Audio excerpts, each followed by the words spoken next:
Mais um fato triste aconteceu aqui na nossa cidade. Na tarde desta segunda-feira, um bebê de 9 meses morreu engasgado aqui no bairro São Sebastião, em Criciúma.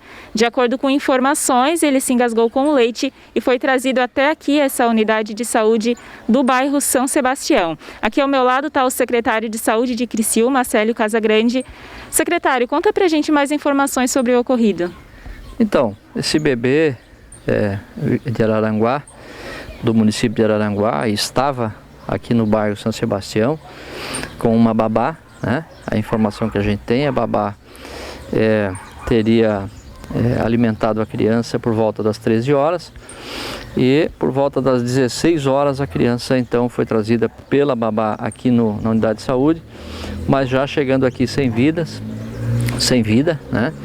E toda a equipe preparada, treinada, tem capacitação para poder atender esse tipo de situação.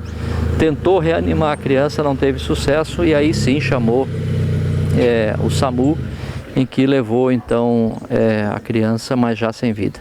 Secretário, a gente sabe que é uma situação muito triste, né, para toda a família, mas é importante deixar sempre o alerta para a prevenção a esse tipo de situação, né? É claro que a importância sempre dos cuidados, né? E quando essas mães saem do hospital, da maternidade, existe toda uma orientação, no pré-natal também existe essa orientação. Todas as orientações são dadas e é claro que fatos tristes como esses acontecem, infelizmente, a gente sente muito. Nossa equipe aqui da unidade de saúde, estou vindo aqui inclusive para conversar com eles, estão muito abalados, sentidos por não poder fazer mais nada naquele momento em que a criança chegou aqui. E é importante, né? É importante falar sempre sobre a questão prevenção.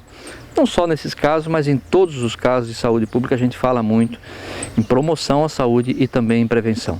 E ainda aqui em frente à unidade de saúde, a gente conversou com o secretário Célio Casagrande e nós encontramos a Renata, ela que é motorista de aplicativo, e ela estava aqui no momento exato que aconteceu o ocorrido ontem.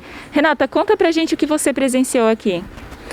Bem na hora eu tinha saído do meu dentista, eu tinha entrado no meu carro. No que eu olho pro lado, escuto uma mulher gritando socorro, socorro, com um bebê no colo. Eu vi com os pezinhos roxinhos, as mãos roxinhas. E ela entrou lá pra dentro, pegaram o bebê e pediram pra ela se retirar. E todo mundo que tava lá, que o posto tava bem cheio, tava bastante gente. Daí vieram tudo aqui pra fora, daí eu fui até nela, perguntando se ela precisaria de ajuda, alguma coisa. E fiquei a todo tempo perto dela, que eu vi que ela tava sozinha, que a pessoa que trouxe ela de carro, eu acho que tinha compromisso, não sei, só deixou ela e saíram. Daí nisso já veio o bombeiro pegou, daí ali ele estava em outra ocorrência, a UTI móvel, o bombeiro botou ele aqui dentro, levaram para a UTI móvel ali na geral aqui do São Sebastião, e ali foi feito tudo, tentaram fazer tudo, né, o que puderam e não conseguiram. E o que a mãe falou pra mim, a babá falou pra mim, foi que ela dormiu, ela deu uma madeira pra ele, ela dormiu e quando ela acordou, ela acredita umas 3 e pouca da tarde, o cobertor tava tudo em cima dele, ela tirou a coberta, ele já tava com a boquinha roxa, tudo, e nisso ela pegou ele pelos braços, saiu pela rua correndo, e esse casal que trouxe ela aqui. Daí depois eu acompanhei ela lá no ML, a gente foi pra lá, tudo, e foi isso. A gente imagina a situação, como foi complicada, né? Você falou que o posto estava cheio e você também estava em um dia normal de trabalho. Sim, um dia normal que eu ia, dali em diante que eu ia trabalhar, aquele dia eu ia trabalhar até mais tarde.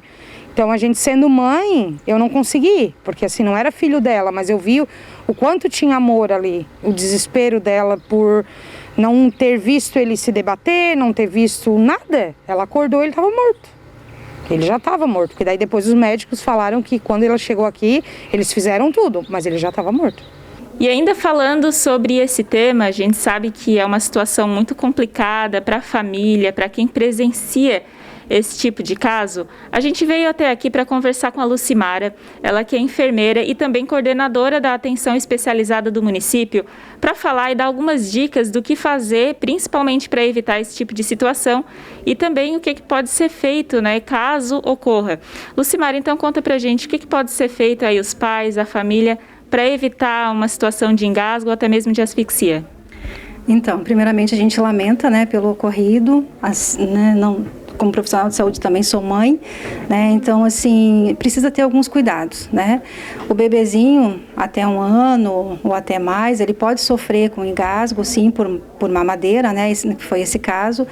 Assim como o leite do peito, que já ocorreu, com qualquer outro líquido, que geralmente, né, os pais acabam dando através da mamadeira água, um chá ou coisa parecida. Então, assim, tem que ter cuidados como alimentar essa criança numa posição diferente, não pode estar deitada, né? Ela tem que estar com o dorso um pouquinho levantado, né? De preferência no colo ou numa cadeirinha, que consiga então visualizar a quantidade de líquido que está entrando, né? Que seja uma quantidade adequada.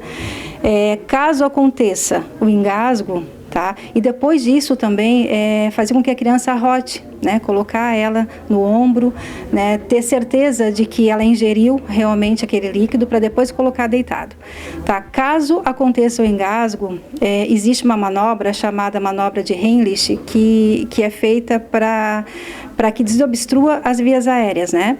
Então, assim, essa manobra, geralmente quem conhece bem e quem faz são os socorristas, que são bombeiros, né? A própria polícia militar, o SAMU. Então, assim, a primeira coisa que se faz nesse momento, a gente sabe que os pais entram em pânico, mas é ligar para um desses locais, ou 190, 192 ou 93. Eles vão passar as orientações via telefone. Tá? E também já vão mandar uma viatura. Caso tenha próximo da sua casa um pronto atendimento, também pode levar essa criança para o pronto atendimento. Mas acredito que a melhor coisa a se fazer é ligar, tá, para o 190 ou qualquer um desses outros 2 telefones e seguir as orientações dos profissionais, certo? E em caso de asfixia, o que fazer para evitar também, né? Às vezes a família está em casa, tem um momento, o pessoal está trabalhando, a gente sabe que cada um tem os seus compromissos, mas o que deve ser observado principalmente com as crianças menores?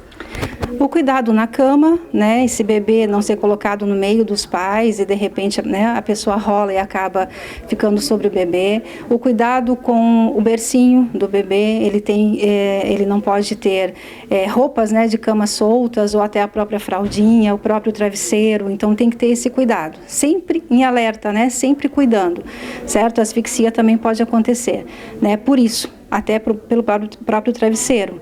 Então, assim, se acontecer isso também, erguer a criança rápido e ligar para um desses telefones, certo? A orientação sempre vai vir através de um profissional de saúde. No caso dessa criança, ela foi levada para a unidade de saúde, que fez a manobra correta, porque ela estava em parada cardiorrespiratória, então foi tentada a reanimação e logo em seguida chamado o SAMU, tá? Então, são casos que acontecem, que não deveriam acontecer, mas que são acidentes, né? E que são evitáveis. Então, tendo esses cuidados.